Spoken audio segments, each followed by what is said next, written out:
Hello everyone, welcome back to IAS Cafe. My name is Priyanka. Let us begin with today's decoding session of the Hindu, 27th of July 2023. From today's newspaper, we will be covering about the topics such as India's rice export ban, success of the SCO, fiscal deficit, uniting the House, changing contours of the day. These are the five discussions which we are covering today. Now, coming to the first editorial discussion, which talks about the India's rice export ban. Before I start the detailed discussion of this, I am highly, overwhelmed by the feedback you are giving me, by the response I'm getting from all of you. So, first of all, thank you so much for your very good response you are giving to our channel. And if you want any kind of changes, the way we are teaching you, or if you want any kind of PDF or notes or the questions, answers, anything, you can just contact us on our email ID and you can write in the comment section as well. We will reach you very soon. All right, within 24 hours, you will get the response on it. So if you're liking our channel, please subscribe it at the rate IS Cafe and like and share. Now, coming to the first important topic, that is recently on 20th of July, Indian government has banned the export of rice. So first of all, we must know about the rice कि भाई कौन से चावल है जो ban कर दिए गए जिसकी वजह से यूएस में भी हल्ला हो गया है।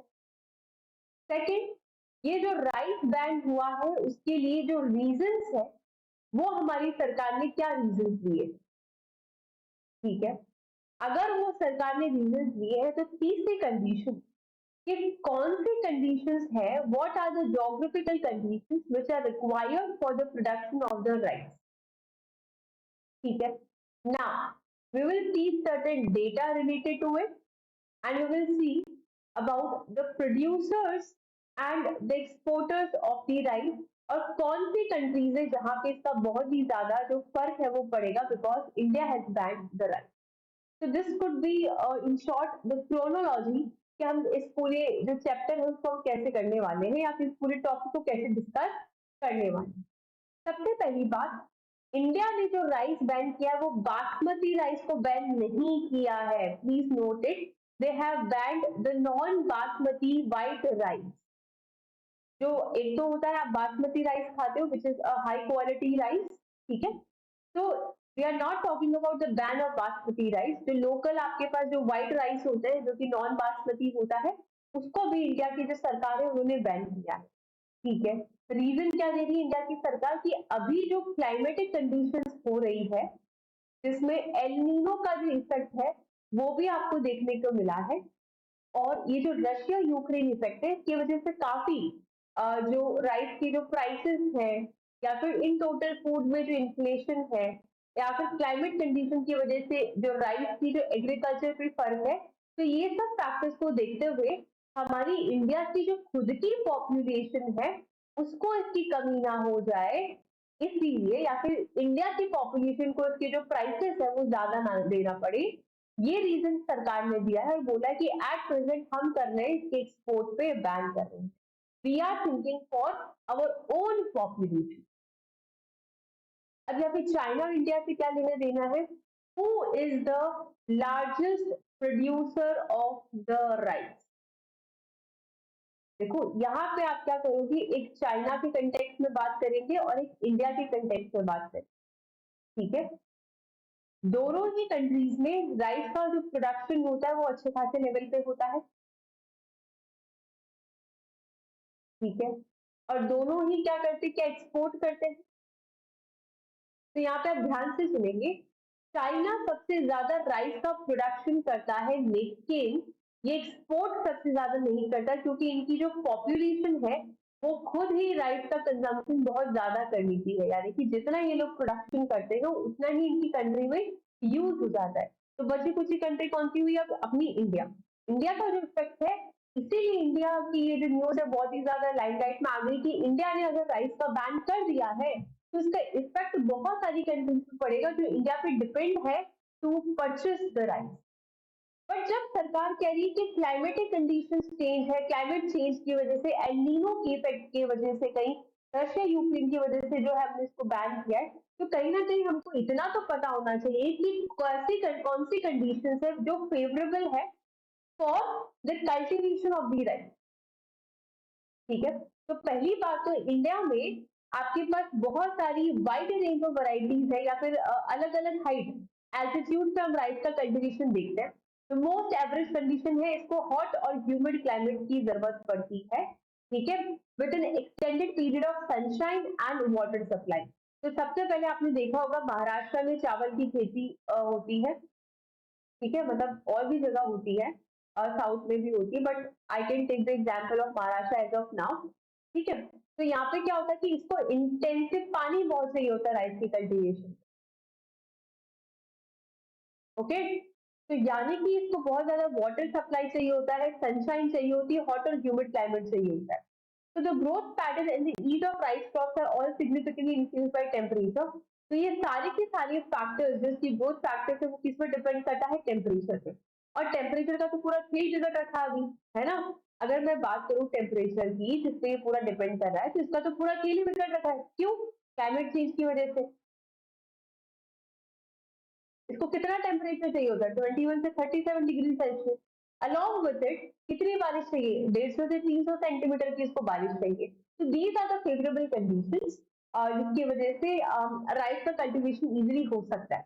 अब न्यूज आपके एडिटोरियल में क्या हो रहा है, एडिटोरियल में ये हो रहा है कि जो यूएसए है वहां पे एक तरह से हल्ला मच गया है कि वहां पे जो एनआरआई होते हैं, यानी कि जो नॉन रेजिडेंट इंडियंस है, जो इंडियंस है लेकिन कहाँ रह रहे हैं, यूएस में रह रहे हैं, वो ग्रोसरी स्टोर में जाके क्या कर रहे हैं, राइस जो है उसको कलेक्टिवली बहुत ज्यादा, यानी कि एक इंसान उसने क्या किया, पूरे साल का जो राइस का राशन है वो एक साथ खरीद लिया। तो इसको बोलते हैं hoarding, hoarding of the bags of the rice. तो इसको बचाने के लिए, केओस को बचाने के लिए क्या हो रहा है कि यूएस की स्टोर में एक लिमिट लगा दी गई है कि पर पर्सन आप इतना ही जो है चावल आप ले जा सकते हो। जब पता चल रहा है कि राइस का एक्सपोर्ट बैन हो गया, एक्सपोर्ट बैन हो गया, तो यानी कि यूएस में जो राइस की जो दाम है वो बढ़ेगा, बढ़ेगा, हो सकता है कि इसकी जो क्वांटिटी है वो भी कम हो सकती है। ठीक है, तो फिर वहां पे क्या हुआ, लोग आपस, ऐसे नहीं होता कि जैसे प्याज होते हैं, गार्लिक होते हैं राजस्थान जैसे स्टेट्स में, कि नेक्स्ट मंथ महंगा हो जाएगा तो इसी मंथ में पूरे साल का एक साथ खरीद ले लो, होर्डिंग कहते हैं। तो सेम थिंग यूएसए में अभी हो रहा है, क्या हो रहा है कि they are started purchasing the rice in a hoarding, in a collection, ताकि इनको फ्यूचर में जो है ज्यादा प्रॉब्लम ना आए या ज्यादा पैसा ना देना पड़े, बिकॉज राइस का जो यूज है वहां पे बहुत ज्यादा करते हैं ना। ठीक है, तो इंडिया की जो गवर्नमेंट का जो डिसीजन था कि 20 जुलाई को उन्होंने इसको बैन कर दिया है नॉन बासमती व्हाइट राइस को। क्यों? To ensure adequate availability in the Indian market to the rice in the prices in the domestic market, कि भाई ये डोमेस्टिक मार्केट में जो प्राइस है इसकी वजह से हमारा जो इंडियन मार्केट है उसका कोई फर्क ना पड़े, हमारी जो इंडिया की जो पॉपुलेशन है उसको कोई फर्क ना पड़े, इसलिए हमने फिलहाल तो एक्सपोर्ट जो है वो बैन कर दिया है। It did not restrict the export of other types of semi wholly milled rice, जैसे कि बासमती है, जो पैरा बॉइल्ड राइस होता है वो। अब एक बार डेटा देख लेते हैं एक्सपोर्ट शेयर का। अगर मैं नॉन बासमती राइस के बारे में बात करूं, ठीक है, एक तरफ आप ले लीजिए नॉन बासमती राइस जिसके एक्सपोर्ट पे बैन हुआ है, और एक है बासमती राइस जिसका एक्सपोर्ट पे अभी कोई बैन नहीं हुआ है। So this is a happy news and this is a sad news. But export जो है नॉन बासमती राइस का ज्यादा होता है, यानी कि बाहर जो इंडिया की कंट्रीज है जो कि ज्यादा यूज कर रही है वो नॉन बासमती राइस को ज्यादा यूज कर रही है। अगर हम फाइनेंशियल ईयर 2023 के बारे में बात करते हैं, तो इंडिया ने 64 lakh tonne non basmati rice का एक्सपोर्ट किया है, जबकि जो बासमती राइस है वो 45 लाख हुआ है। फिर से सुनेंगे इसको, मैं क्या बोल रही हूँ कि इंडिया ने, एक तरफ आप ले लो नॉन बासमती राइस, ठीक है, और एक तरफ आप ले लीजिए बासमती राइस। अभी बैन किस पे हुआ है, नॉन बासमती राइस पे, सो इट इज बैन। और जो बासमती राइस है इस पे अभी तक कोई बैन नहीं हुआ है। तो आप बोलोगे तो बासमती राइस खा ले, क्या फर्क पड़ रहा है, नॉन बासमती पे अगर वो कर दे तो बासमती राइस खा ले, क्वालिटी भी अच्छी है इसकी तो।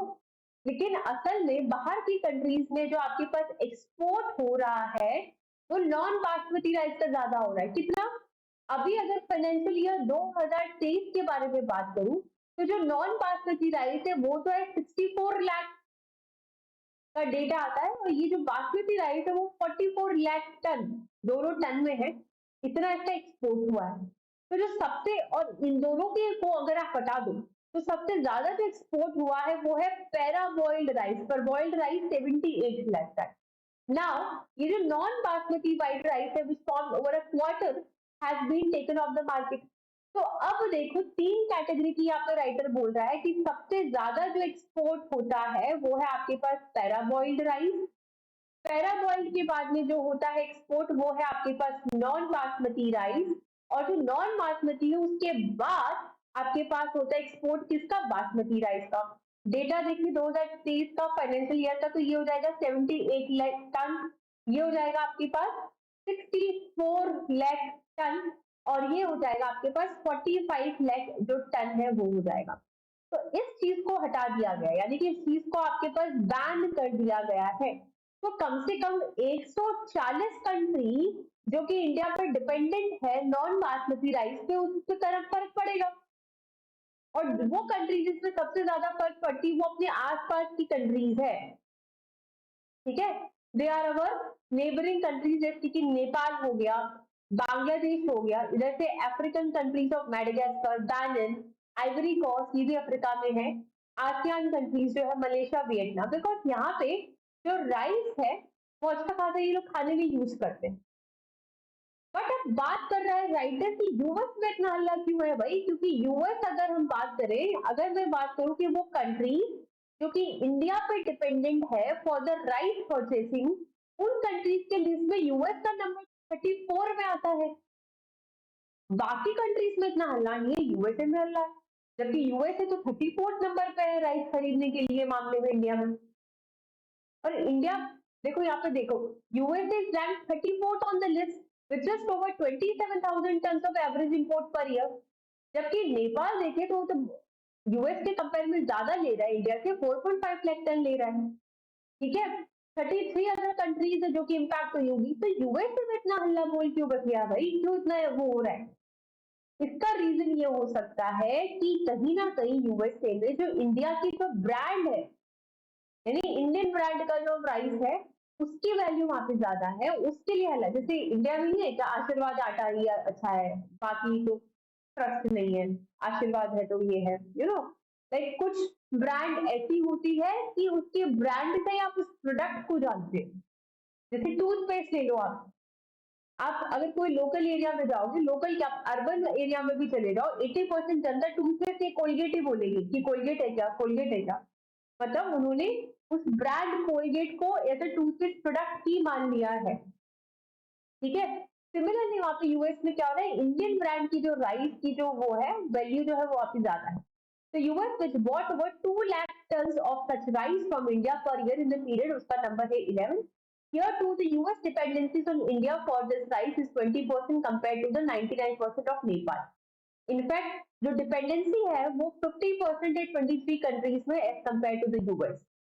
डेटा हिंट क्या करता है, सोर्सेज के हिसाब से 80% जो है यूएस अपना चावल कहीं और से लेता है, इंडिया से नहीं लेता, लेकिन हल्ला क्यों मच रहा है, क्योंकि भाई इंडिया की जो ब्रांड है वो वहां पे ज्यादा आपकी बात चल रही होती है, ठीक है ना। I am okay. अब हमारे पास जो नेक्स्ट टॉपिक है, talks about the SEO of the success, यानी जो राइटर है वो ये कह रहा है कि अभी जो एसईओ की जो समिट है उसमें बहुत सारे जो आउटकम्स है वो आए हैं। आउटकम्स का अगर कंपेयर करें तो कहीं ना कहीं राइटर कह रहे हैं कि हाँ सक्सेसफुल तो है एसईओ, लेकिन एसईओ को फर्दर स्ट्रेंथन होना पड़ेगा। एसईओ को अपना जो कम्युनिकेशन है उसको और ज्यादा स्ट्रेंथन करना पड़ेगा, इस पे और ज्यादा उसको काम करना पड़ेगा, ठीक है। तो this is about the SEO. या तो राइटर क्या कह रहे हैं कि जुलाई 4 को, क्या, तो it is writer is saying that 4th of जुलाई को इंडिया ने 23rd जो मीटिंग है एससीओ की वो सक्सेसफुली कंडक्ट करेंगे, ठीक है। और इसके अंदर leaders of SCO have signed the new Delhi declaration. तो यहाँ पे इन्होंने न्यू दिल्ली जो डिक्लेरेशन है उसको भी साइन किया। इस मीटिंग में उन्होंने ईरान को एक फुल मेंबरशिप भी दिया है। तो कहीं ना कहीं यहाँ पे क्या बात हो रही है दैट कि इतनी आउटकम्स है, एसईओ जो है उसका एक्सपेंशन भी देखने को मिल रहा है अच्छी खासी, यहाँ पे आपको इसका सक्सेसफुल चीज भी दिख रही है। बट अगर आपके पास जो वर्ल्ड है वो चेंज हो रहा है ना, हमारा जिस तरह का वर्ल्ड है, जिस तरह का हमारा जो टाइम चल रहा है, जो हिस्ट्री हमारी बदल रही है, वो कुछ ना कुछ एकदम नए तरीके से बदल रही है, ठीक है। The world is grappling with its own geopolitical tensions. आज की दुनिया में हमारा जो टाइम है वो अलग चल रहा है, हमारा जो जीने का तरीका है वो अलग चल रहा है, जो हिस्ट्री है वो अलग तरह से बनेगी। तो इस टाइम में जो मेजर प्रॉब्लम आ रही है वो है जियो पॉलिटिकल टेंशन। कैसे? इकोनॉमी क्राइसिस देखने को मिलता है, इकोनॉमी स्लो डाउन है, रशिया यूक्रेन जैसे वॉर आप ले लीजिए, फूड शॉर्टेज जैसी कंडीशंस आप देख लीजिए। तो ये सारी जो कंट्रीज है, ये सारी जो चैलेंजेस है, इसमें राइटर कह रहा है कि हम सारे कंट्रीज को मिलके इसको डील करना पड़ेगा। That is we should work towards a joint response in this. जो मेजर रिस्क है आज की डेट में वो वर्ल्ड पीस और डेवलपमेंट को जो है, अगर मैं वर्ल्ड पीस या फिर डेवलपमेंट को लेके अगर सबसे बड़ा खतरा आज की डेट में मानूं तो वो खतरा है पावर पॉलिटिक्स का, कि सबसे ज्यादा पावर में कौन रहेगा।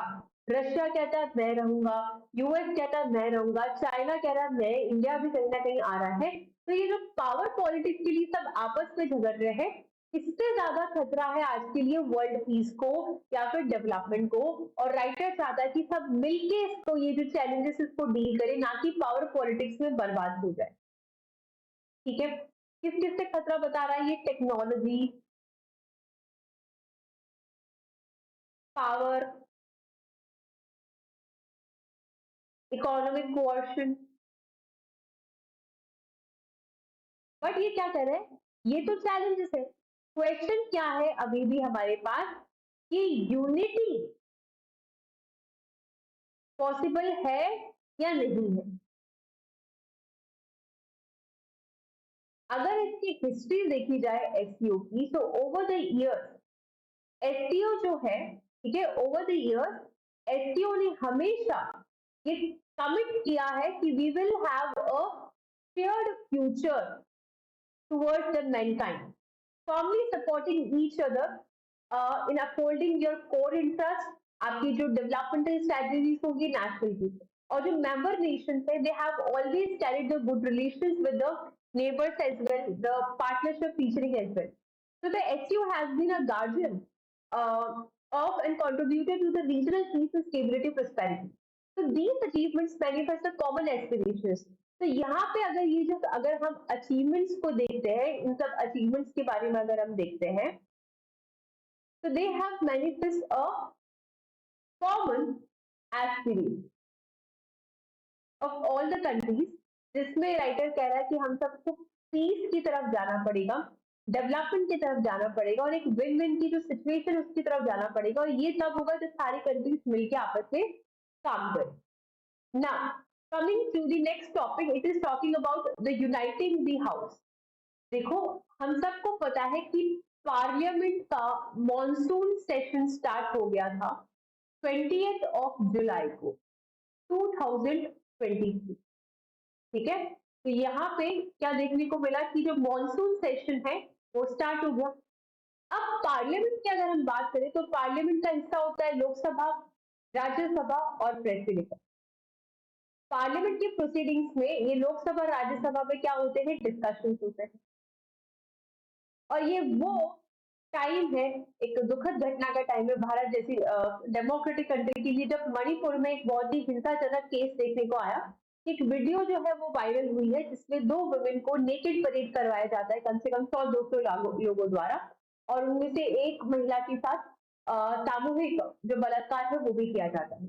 So it is a very sad news for our country, right? तो इस मणिपुर के मुद्दे पे खैर ये जो वायलेंस है 2 महीने से चल रहा है और हमारे कंट्री के जो प्राइम मिनिस्टर है इन्होंने इस पे कोई खास टिप्पणी इन्होंने कुछ भी नहीं बोला था, ही वाज साइलेंट। बट हाँ, इस वायरल वीडियो के बाद में इन्होंने अपना एक जो चुप्पी है वो तोड़ी थी और इसके बारे में बताया था। लेकिन अब पार्लियामेंट के जब डिस्कशन हुआ मॉनसून सेशन का, तो जो अपोजिशन है वो चाहता था कि यहाँ पे पूरे टाइम पूरे दिन मतलब सिर्फ और सिर्फ जो मणिपुर वायलेंस है उस पर चर्चा की जाए, क्योंकि ये बहुत ही अ, शर्मनाक एक घटना हुई है हमारे देश के लिए। ठीक है, लेकिन जो मेजोरिटी वाली गवर्नमेंट है उन्होंने कहा हम इस पे शॉर्ट डिस्कशन कर सकते हैं, 30 आवर्स डिस्कशन और 30 मिनट और 1 आवर डिस्कशन, बट पूरे टाइम पे ये पॉसिबल नहीं होगा। और यहीं पे लोकसभा राज्यसभा के बीच में एक तानाशाही टाइप, तानाशाही नहीं मतलब डिस्प्यूट हो जाता है, जिसकी वजह से पूरा एक तरह से बोला जाए तो फर्स्ट डे इनका वेस्ट ही गया। तो राइटर कह रहा है यूनाइटिंग दी हाउस, ठीक है, राइटर का क्या कहना है दैट बोथ दी पोजिशन, ठीक है, I think I should change the colour, okay, तो राइटर का कहना है कि बोथ, एक तरफ जो अपोजिशन है और एक तरफ आपके पास जो रूलिंग बीजेपी की जो गवर्नमेंट है, उनको मणिपुर जैसे मुद्दों के लिए साथ में खड़ा होना चाहिए, ना कि झगड़ा करना चाहिए। कुछ सेंसिटिव टॉपिक्स ऐसे होते हैं जिसमें आप पॉलिटिक्स को साइड में रखिए, एज ए नेशन सोचो, एज ए कंट्री सोचो कि मणिपुर में जो घटना हुई है it is so heinous, so vulgar, I would say that politics इसमें बीच में आनी ही नहीं चाहिए। क्या लोकसभा, क्या राज्यसभा, क्या मेजोरिटी गवर्नमेंट, क्या आपके पास अपोजिशन, सारी गवर्नमेंट को एक साथ आना चाहिए, right? So the abhorrent violence, including the repeated incidents of the sexual violence against the tribal women in the state, should have brought the government and the opposition together. Instead, they are unable to even debate the issue. तो ये कह रहा है कि ऐसे मुद्दे पे जहां सरकार को एक साथ मिलजुल के बात करनी चाहिए, यहाँ पे तो वो इस मुद्दे पे डिबेट ही नहीं कर पा रहे हैं। आप प्रॉब्लम सॉल्व करने के बारे में बात कर रहे हो। The opposition has insisted that at any discussion must begin with a statement by PM Narendra Modi who would not commit to do that. Opposition कह रहे हैं कि अगर इस पे कोई भी डिस्कशन होता है उसमें सबसे पहले प्राइम मिनिस्टर नरेंद्र मोदी जो है आके इस पे स्टेटमेंट देंगे, वरना हम इसको नहीं मानेंगे। और प्राइम मिनिस्टर मोदी जी का कहना है डिस्कशन कर रहे हैं, लेकिन ये क्या बात है कि हम सामने आएंगे तो ही होगा, तो वो नहीं हो रहा है। Home Minister Amit Shah said कि जो गवर्नमेंट है वो willing to discuss the issue and sought the cooperation of the opposition. We saw the outreach as an attempt to shield the Mr. Modi. अब जो अमित शाह है वो आगे कह रहे हैं कि हम डिस्कशन करने के लिए तैयार हैं, हम आपका कॉपरेशन मांग रहे हैं, लेकिन ये अपोजिशन का कहना है कि मिस्टर मोदी जो है, प्राइम मिनिस्टर जो है हमारी, उनको छुपाने का एक तरीका हो गया, आप उनको छुपा रहे हो, उनको प्रोटेक्ट कर रहे हो, उनको सामने लाया जाए। The opposition has now moved a no confidence motion against the government as a way of forcing Mr. Modi to speak on the issue. So considering how he has responded until now, that might be a bit too optimistic. और यहाँ पे finally जो no confidence motion है वो उन्होंने पास कर दिया, वो एडमिट भी हो गया। नो कॉन्फिडेंस मोशन को पास होने के लिए जो चीज की जरूरत होती है वो होता है 40% जो लोग हैं उसको यहाँ पे एडमिट करते हैं, तब जाके आपका जो नो कॉन्फिडेंस मोशन है वो पास होता है। Now, coming to our next topic, which is about the Delhi administration changing the contours of the Delhi. ठीक है, this color I will be. Okay, the Delhi administration. So I'll be seeing the newspaper editorial in my tab because it is not visible to me in the laptop as it is placed so far. So I'll be looking the editorial in the tab and I'll be explaining you. Okay, so as per this, the newspaper or the editorial, writer क्या कहता है ना, इसको आप ध्यान से सुनेंगे कि यहाँ पे आपका जो राइटर है, राइटर बोल रहा है कि इंडिया में, just a second.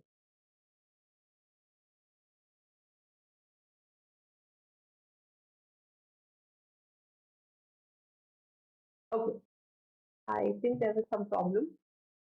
Yeah, ठीक है। तो राइटर का कहना है कि अगर हम इंडिया के बारे में बात करते हैं, ठीक है, तो इंडिया का जो इकोनॉमिक डेवलपमेंट करवाने की आप बात करते हो,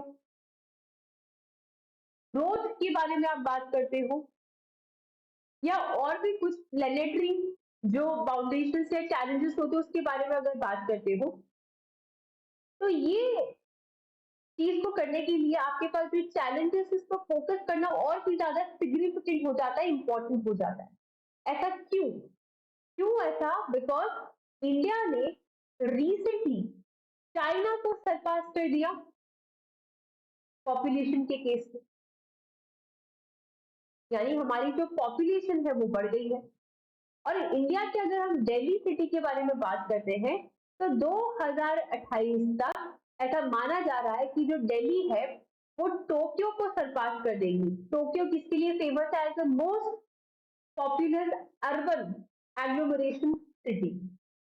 तो अब जब हम दिल्ली लेआउट, दिल्ली जो एनसीआर उसके लेआउट के बारे में बात करते हैं, तो राइटर कह रहा है कि अगर हम हमारी कंट्री की ग्रोथ के बारे में बात करते हैं, यानी कि इंडिया का जो ग्रोथ है उसके बारे में बात करते हैं, तो इस ग्रोथ का जो इंजन है वो मेगा सिटीज है, क्योंकि मोस्टली जो जनता है वो मेगा सिटीज में आना चाहती है, काम करना चाहती है, और ऐसा है भी। और जो नेशनल और जो स्टेट पॉलिसी सरकार बना रही है वो एफिशिएंट नहीं है to rule this mega city. Example आप दिल्ली एनसीआर का ही ले लीजिए। इसके जो इकोनॉमिक, अगर मैं दिल्ली एनसीआर के बारे में बात करती हूँ, ठीक है, a case in the point is Delhi NCR कुछ extended urban agglomeration status several state and city jurisdictions. तो दिल्ली एनसीआर का जो कोर एरिया है वहां से उसकी पेरिफेरी बहुत ज्यादा बढ़ रही है, गाजियाबाद, गुड़गांव, नोएडा। तो इकोनॉमिक ज्योग्राफी की अगर हम बात करते हैं दिल्ली एनसीआर में, तो दिल्ली एनसीआर पूरे कंट्री में सबसे ज्यादा जॉब प्रोवाइड करने वाली कंट्री है। या अकेला एनसीआर ऐसा है, अकेला दिल्ली ऐसा है जो आपको जीडीपी कितना दे रहा है? $370 बिलियन 2015 का जो डेटा है उसकी। बट फिर भी यहाँ पे राइटर का क्या कहना है कि चैलेंजेस यहाँ पे बहुत ज्यादा है। चैलेंजेस कैसे? एयर पॉल्यूशन आप ले लीजिए, वाटर पॉल्यूशन ले लीजिए आपके पास, ठीक है।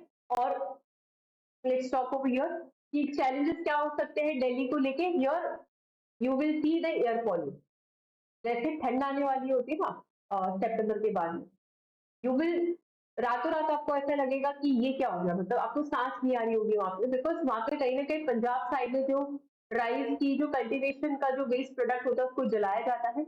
और दिल्ली एक लैंडलॉक्ड कंट्री भी है, तो कहीं पास ऑन होने की जरूरत, वो उसको जगह नहीं मिलती है। तो काफी रीजन है इसके पोल्यूशन के भी। वाटर पोल्यूशन यहाँ पे आपको देखने को मिलेगा, ठीक है।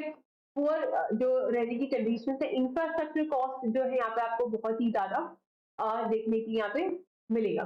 तो in our recently release report the morphology of the Delhi NCR, तो आपके पास एक रिपोर्ट आई है जिसका नाम है the morphology of Delhi NCR.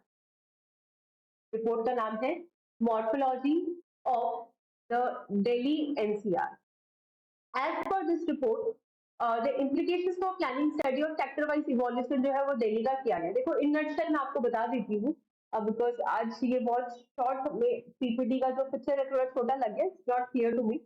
तो मेथोडोलॉजी जो इस रिपोर्ट में आई है वो ये कह रही है कि सेक्टर वाइज अगर हम बात करते हैं दिल्ली में जॉब के लिए,